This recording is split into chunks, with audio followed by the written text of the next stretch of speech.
Hello and welcome to Christian Media Club. My name is Chris. My name is Ken. I feel like we kind of keep changing the format and name of this show, but it's kind of evolving and progressing. But I think we've kind of established that books, I think, are definitely the kind of basis and foundation of this podcast. But we've had a lot of fun recording some movie podcasts recently, just reviews, because that's something that we both enjoy. So expect a lot more of that. But in any case, we're going to continue Mere Christianity, and we're just kind of analyzing and discussing it as a father and son and just trying to extrapolate upon the ideas that are presented before us and just kind of see what we can learn from the book and from each other. So we take our time going through the book, pretty much chapter by chapter, asking questions and speaking on some of the more standout kind of quotes. Before we jump in, Ken, how's it going? It's going good. It's just about to get back into school. It's just still really hot. I hope everybody's doing okay. Especially also a reminder to make sure to check on your dogs. If it's about 90 degrees, make sure not to take them out on walks due to how hot asphalt can get, or fake grass, or certain materials that can burn their paws. I've seen it happen to a couple dogs where their paws are burnt, and I'm just saying that as I hope everybody's doing okay during this really hot season we're going through. Yeah, absolutely. Well said. All right. Well, with that, let's jump in here. We're continuing Mere Christianity. Today, we're going to be in Book 2, Chapter 1.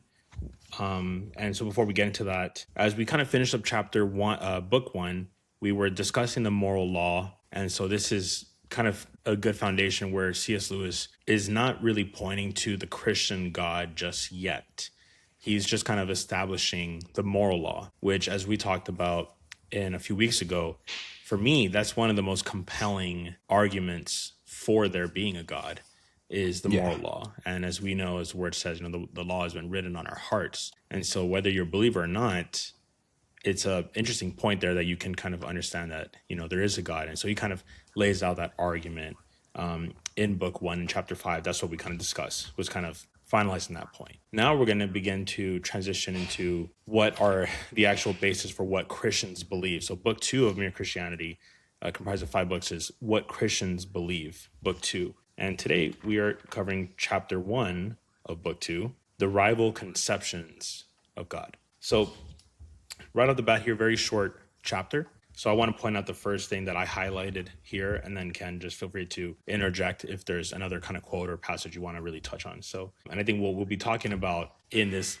chapter is what kind of God are we actually discussing and trying to point to here, and this kind of idea of different beliefs. So the first one I highlighted on my book, it's page 39, and it says this: if you are a Christian, you do not have to believe that all the other religions are simply wrong all through. If you're an atheist, you do have to believe that the main point in all religions of the whole world is simply one huge mistake.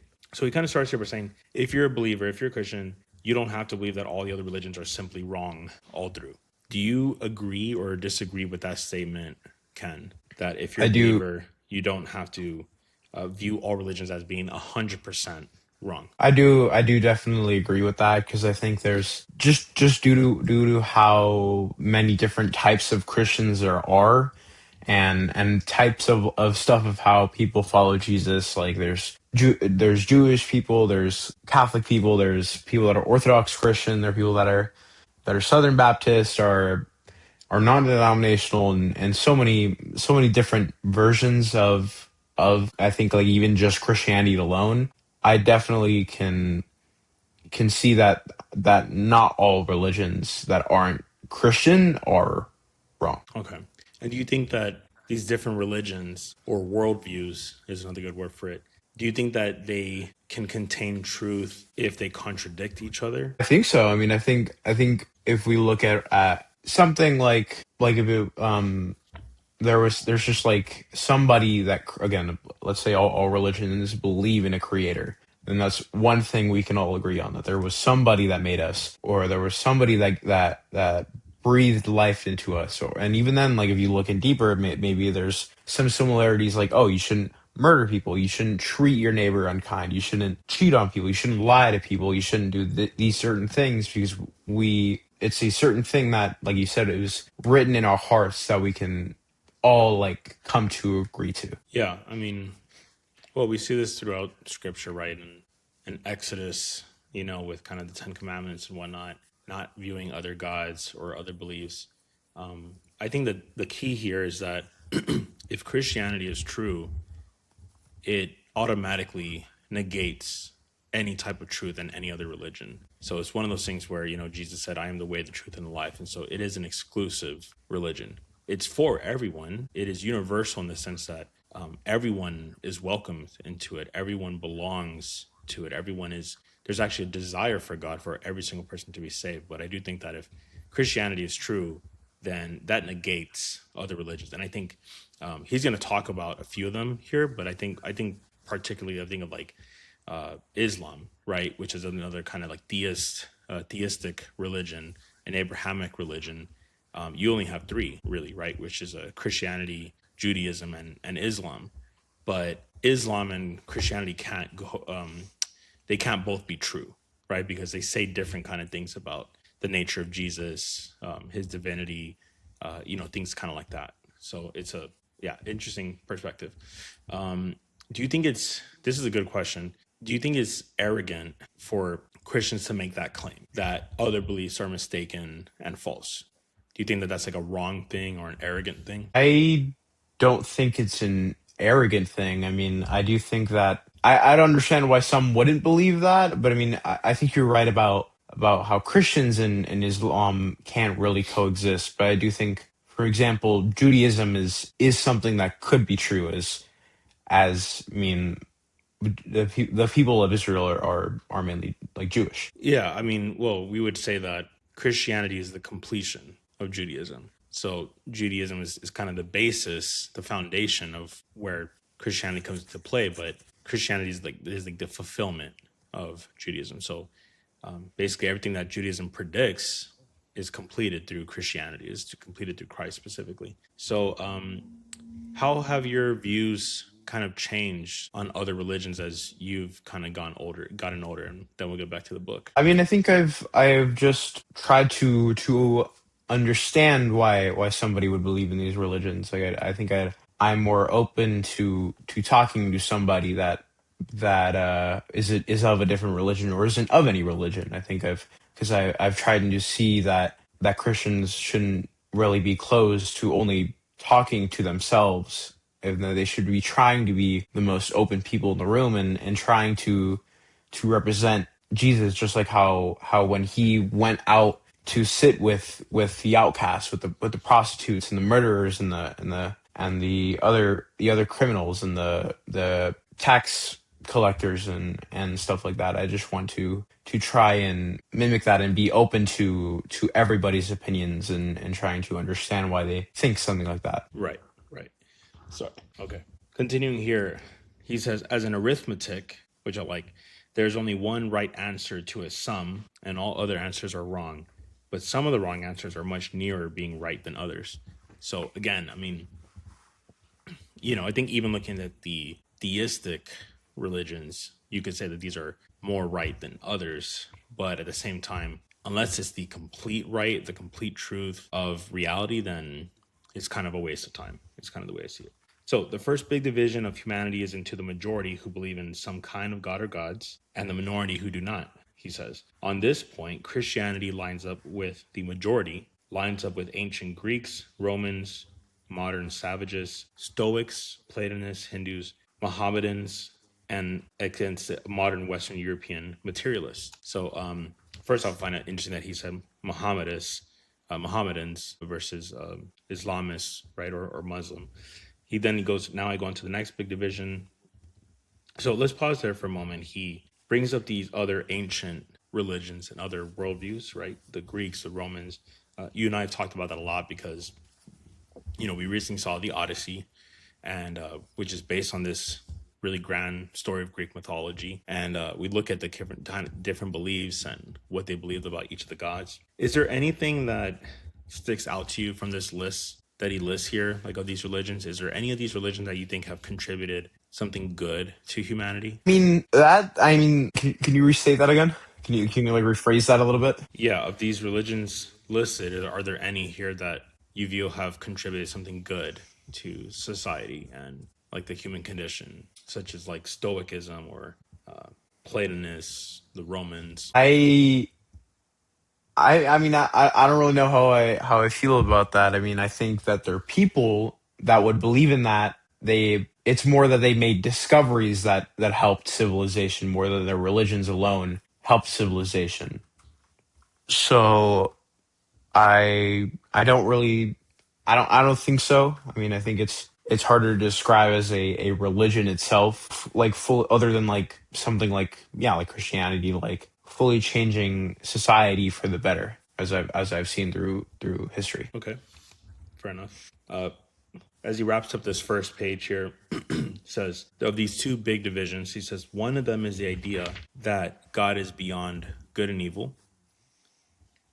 And he says the other is the opposite idea, is that God is quite definitely good or righteous, a God who takes sides, who loves love and hates hatred, who wants us to behave in one way and not another.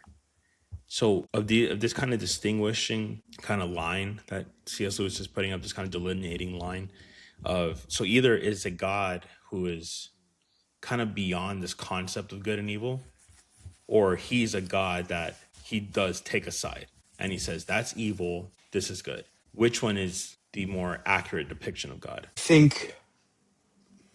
think in a Christian perspective, it would be the second one with the God seeing good, but I think in an atheist perspective, I think it would be the first one where he is just beyond good and evil, similar to I think what like Hindus believe. Yeah, he kind of mentions that that's kind of referred to like a pantheism, right? Pantheism versus Christianity. So pantheists believe that God is kind of beyond these categories or lines of good and evil. Instead, God is kind of the universe himself, and at some point you're going to return to the universe. Versus the Christian view, which is like, no, God created the universe, so he's not beyond good and evil. He is the standard of good, and thus he can't have any association with evil.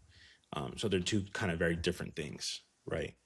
It's not like this artist who paints a painting and then just walks away from it. Like, he is involved in our capacity for like logic, love, mercy, beauty, things like that. So, but that's something that people often wrestle with.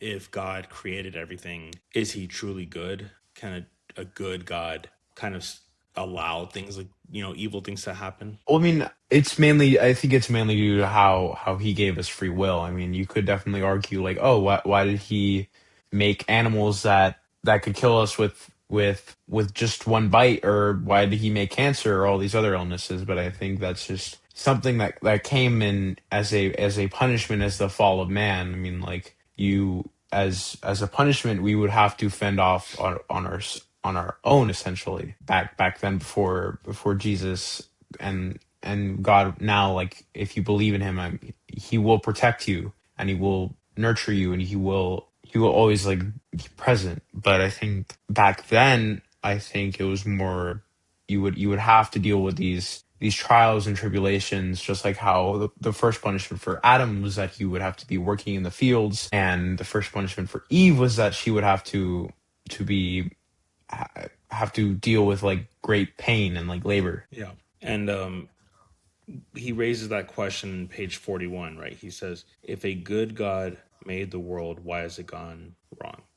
And I think to your point, bringing up free will, that's basically the answer, right? Because, a good God can create the world, but a loving God is going to give free will, because a loving God is going to love you freely and want you to love him back freely. Just like we say, like, if a guy loves a woman, he's not going to force his love on her, right? He's going to give her that freedom of choice and then show him, like, this is why you should love me, and I love you, but you need to freely decide this. It can't be through coercion or pressure or anything like that.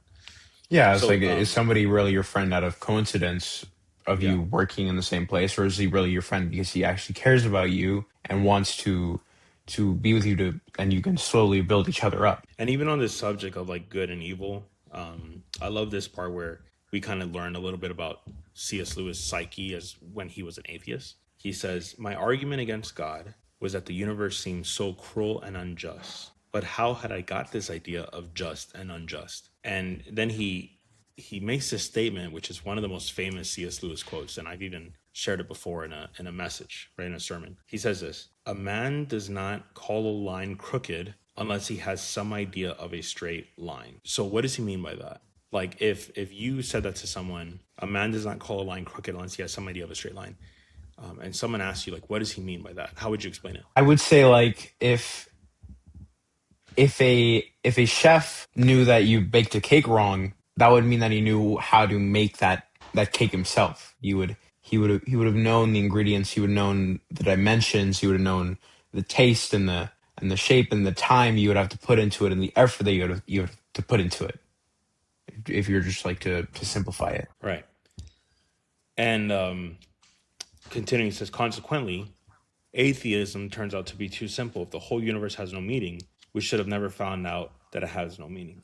What is kind of the meaning of life, in your own words? I mean, I'm gonna have to. I guess like for this question, I'll probably do it again with like a Christian perspective would be to embrace your father and to love him. But in an atheist perspective, I think that definitely is different depending on how you see life. If you see it in a nihilistic view, then there really is no purpose to life. If you see it, I guess, in a Darwinistic view, then you would believe that life is to grow and evolve with the best being put up on top of the best until I guess like we've reached like the perfect human or the perfect person. But I mean, there is no. But again, with the Christian perspective, there is no perfect person. The only perfect thing in this universe is God, and our purpose is to follow Him because just like how He loves us, we need to love Him. Yeah, there's this passage in Isaiah 43:7, right, which says, I have made them for my glory. It was I who created them. And so we see here in the mind of God, like he created mankind for his own glory. He created mankind to worship him. And I think, there's kind of famous verses, quotes that speak to that, right? Like we were created to worship God. And that's something that people kind of reject sometimes, but it's like we as humans, we are worshipers. Every human worships something. And so even these lists of different religions that he's listed and philosophies, they all worship something, even if it was logic itself or if it was the sun, right? Worshiping the source of life and energy and love and what allows them to do the things that they love. Sometimes, more often than not, what we see here today is that people worship themselves, right? They think that they're good. They think they're self-righteous. They think that they have the full understanding of the universe kind of in their own mind, right? That's kind of actually all the major quotes that I highlighted. But what about you? Was there one that you highlighted that we didn't touch on? I think it was like near the end. It was I think it was namely when he said here for the argument depended on saying that the world was really unjust, not simply that it did not happen to please my fancies. And you see like right here, namely the my idea of justice was full of sense. And I think I like where it says in the end, where it says if there were no light in the universe, and therefore no creatures with eyes, we should never know it was dark. Dark would be a word without meaning. And I think it's a great quote. Like let's say if you're a blind man, you can't like a blind man wouldn't really be able to describe what he sees because he doesn't have the sense of sight. He doesn't know what that is, or like a colorblind man doesn't know what green is. You can't describe a color or like to somebody unless they've seen that color. Right. I think at the end this was like a really good quote. Yeah, I agree. What is something about? I know we kind of talked about like good and evil and things like that. What is something that you enjoy about humanity and the universe? Let's say kind of something without saying God explicitly, but what is something about the universe that either points you back to God or that you just love because it is the way it is? I think it's just like the vastness of it. I mean, you can really see like every star in the sky, every planet hundreds of millions of light years away are still formally made and they assemble to make something beautiful and I think that's kind of what like humanity is. I mean, we eventually like gather and we are all so different and yet eventually we can still find ways to unite. I mean, with like America, I mean, I think it's beautiful. I think America is beautiful, and it's kind of like a good representation of humanity because of just how different everybody is, and yet we're still able to come under one idea of like coexistence almost, like, Sure. and see that And with if you could ask God a question right now, what would it be? I guess it would be like I don't know. I mean, I have so many questions for him that I don't. I mean, just something so simple like, oh, why'd you make the appendix, or why'd you make like penguins, or why'd you make all these other animals that we don't really interact with? I don't really know. I don't think I could ask him one question. There's just so much I'd love to learn from him. Yeah, that's fair. I think I would ask him right now, I guess, because of what we're talking about, I suppose I would ask him, how did you feel watching the world rebel? You know, and I think especially when I think of things like Sodom and Gomorrah, or I think about the flood, I think about Jonah. Like, how did you feel? How did you deal with those feelings? Right? Like, I know he's obviously he's perfect. He is omnipotent, omniscient, all these kind of things. But I guess it would be interesting. I wonder what we could learn from that and asking God, like, how do you when people are rebelling and people are doing evil, how do you feel about it, and then how do you process it? How do you deal with it? If that makes sense. I'm sure that in all His perfection and grace and glory, there must be some kind of process, right? Maybe it's looking to Jesus, right? Maybe it's looking to the Spirit. Perhaps it's looking to the end goal, the out for myself example. Like when I sin against Him, and He has to deal with that reality that I have rebelled against Him. I guess like the word says, right? He blots out our transgressions and our iniquities. He kind of forgets about them. So I wonder how He gets to that conclusion. So in any case, next chapter we'll be discussing is a really interesting one where he calls it the invasion, and he kind of teases like what's gonna kind of come next. If God made the world and it's good, what happened? Like, how did it go wrong? What is this kind of concept of sin, and is it truly meaningless or not? So we'll kind of jump into that. So we'll just kind of keep this short and brief, but we thank you all for tuning in. It's exciting to see this podcast grow little by little. So wherever you're watching this, be it Spotify or Apple Podcasts or YouTube, please make sure to subscribe or follow. Please give us a rating. It helps us get new viewers as much as possible. And also, please be encouraged to leave a comment. Let us know your questions. Let us know what kind of sticks out to you. We'd love to, kind of share some of those, and it also helps us as well. So with that, have a great day or a great evening. We'll see you next time.